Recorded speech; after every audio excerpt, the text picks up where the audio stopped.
What are your big questions right now, other than the obvious of, how do they know this is the guy? I'll start with you, CeCe. What's your big question right now? Did they have DNA? I think it looks like they did, but they have not confirmed that yet. And so that is my biggest question. And of course, they could have gotten his DNA while they were surveilling him. Depending on where he went and how they went him, they may have picked up something that he had handled and they got a sample there. Kris Mohandie, what is your question?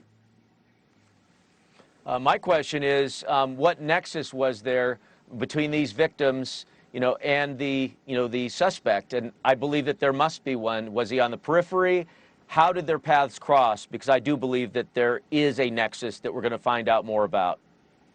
Yeah, and Jimmy, that is something that you were informing in your early perspective here as we start the next hour of our special coverage into the Idaho murders of those 4 students. Authorities believe they have the man responsible. They have charged Brian Koberger, 28 years old, with 4 counts of first-degree murder and felony burglary, which is a layered charge to say we know he was in the house and this is what we think he did there. Jimmy, you had said lust, loot, love, and there was one other one. What was the 4th L? Loathing. Loathing, hatred. So how did he know them? Did he know them? That's going to be a very specific thing. What is your main question at this time? Yeah, Kris, my main question would be, where's the digital exhaust? Much of this looks like it's predicated on DNA evidence. And look, we've only been able to do that since about 1986 or 1987, make cases on DNA. But I want to know who he's talked to. I want a complete link analysis done, and then I want to scrub signal intelligence. Everything today is digital exhaust, Kris. Cell phones, going through it, using your Easy Pass, license plate readers. I want to see all that. I think that's going to be laid out here pretty quickly by the police. This is not Law and Order. It's always about the compendium of analysis. It's rarely just about that one fatal flaw. But here's one thing we know now as we go to Dusty in the control room. This murder scene tells us a story also. This was not random. This wasn't it started one way, but then went another one. These were brutal, multiple murders and an odd trait of leaving 2 people alive. So either it speaks to an intimacy or a psychopathy, somebody who is literally psychopathic. So with that, Dusty, who do you have on the line who wants to talk to these experts? Okay, well, we actually have Kim from Washington State, and she's our first caller. She's got some kids at the University of Washington. Hey, Kim, thank you for calling. State. Oh, of course. Hey, they're at Washington State. They go to Wazoo. And, yeah, I don't understand how anybody thinks that one person could have just done this. These kids all know more than one person did it.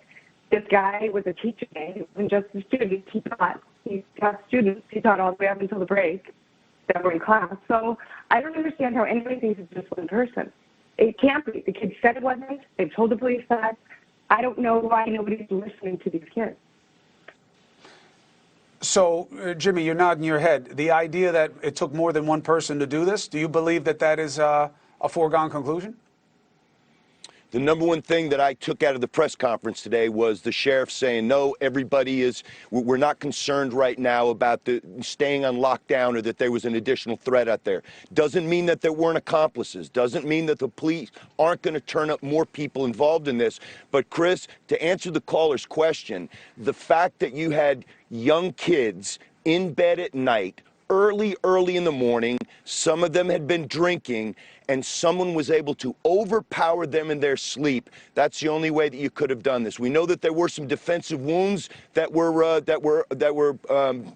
some of the kids fought back, but they were probably awakened from a deep stupor, and he had the jump on him, and that's how somebody could possibly kill 4 people by themselves. Dusty, Kris, who else? I think it's... Go ahead, CeCe, please. We have Martine from Bronx, New York.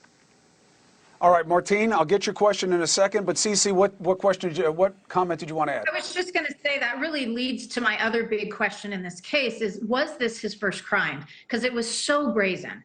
Who would plan to take out 4 people for their very first violent crime? And so it really does raise the question of what has he done in the past? Is this his first time? Hey, thank you for watching. Please go to newsnationnow.com, newsnationnow.com, and you can find NewsNation on your television provider. And don't forget to click the red subscribe button down below. Then you will get more of NewsNation's fact-driven coverage.